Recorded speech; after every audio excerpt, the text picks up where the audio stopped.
All right, today we're going to unpack the absolutely wild story of Michael Saylor. He's the tech CEO who took his successful, kind of conventional software company and just turned it into one of the boldest financial experiments of our time. It's a story that really plays out in two acts, a spectacular rise and an equally spectacular fall, followed by this resurrection that leaves everybody asking the same thing. Is this guy a genius or is he a gambler? So let's start with a number. 762,099. Now, based on their buying spree, this is the projected number of Bitcoins Saylor's company is going to hold by March 2026. Just let that sink in for a second. We're talking about a corporate treasury that's worth tens of billions of dollars. It's just staggering. And yeah, that brings us to the big question, right? How in the world did a business software firm, of all things, end up holding more Bitcoin than any other public company on the planet?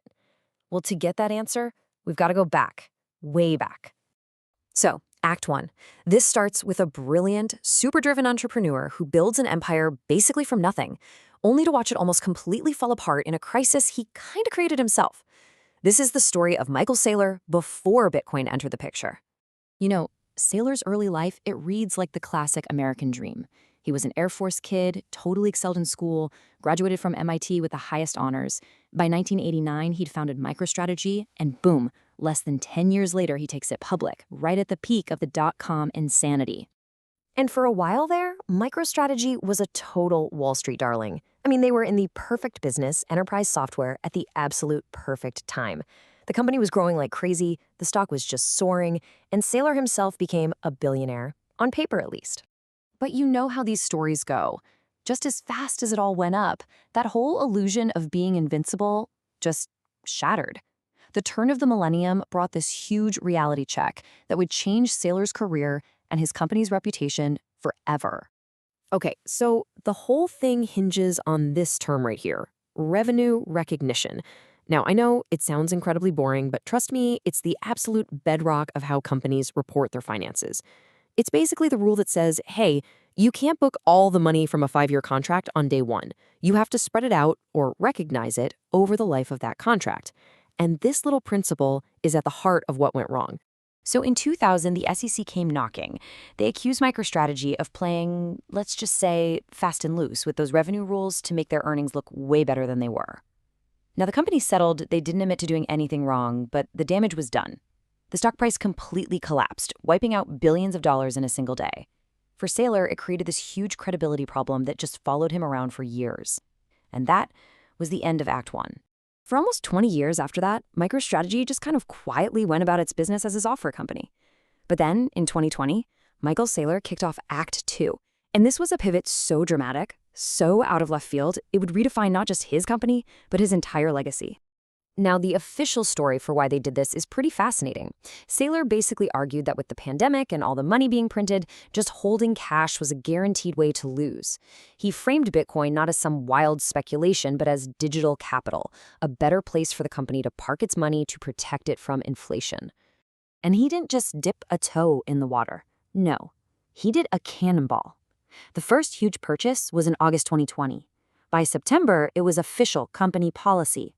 And by 2022, Saylor actually stepped down as CEO to become executive chairman, making his one and only job to manage and grow this Bitcoin strategy.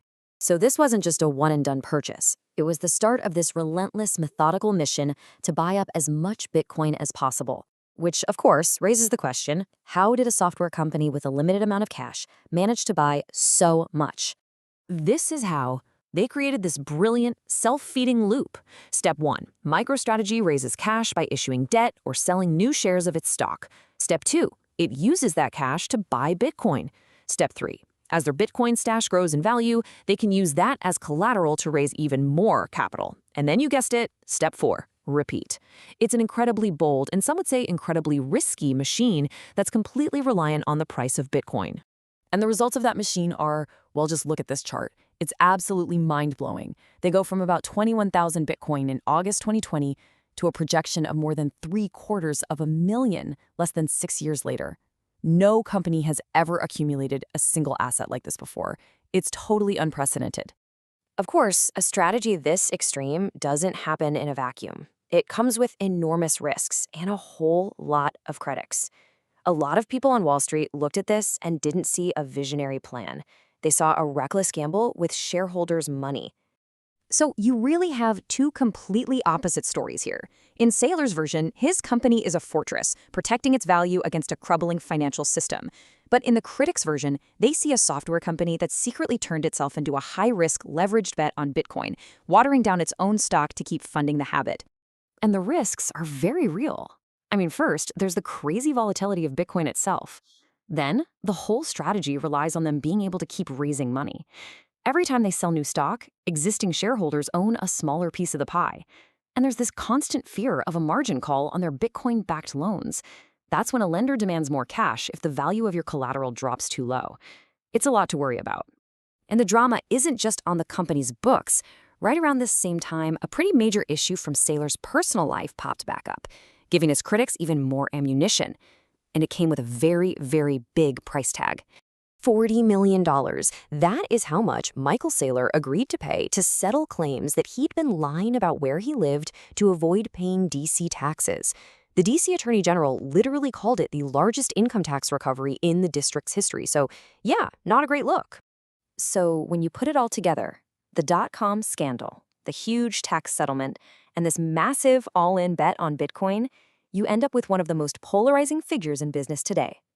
And it all leads back to that one final, unavoidable question. And as if there was any doubt left about what this company was really about, they made one last, very symbolic move. They dropped the micro from their name and officially became just Strategy Inc. They were no longer a software company with a Bitcoin strategy. Their strategy was the company. Which brings us right back to where we started. So what is Michael Saylor?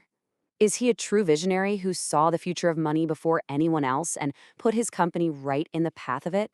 Or is he a high-stakes gambler, just repeating a pattern of extreme risk-taking that could all come crashing down one day? Honestly, only time and the price of Bitcoin will tell.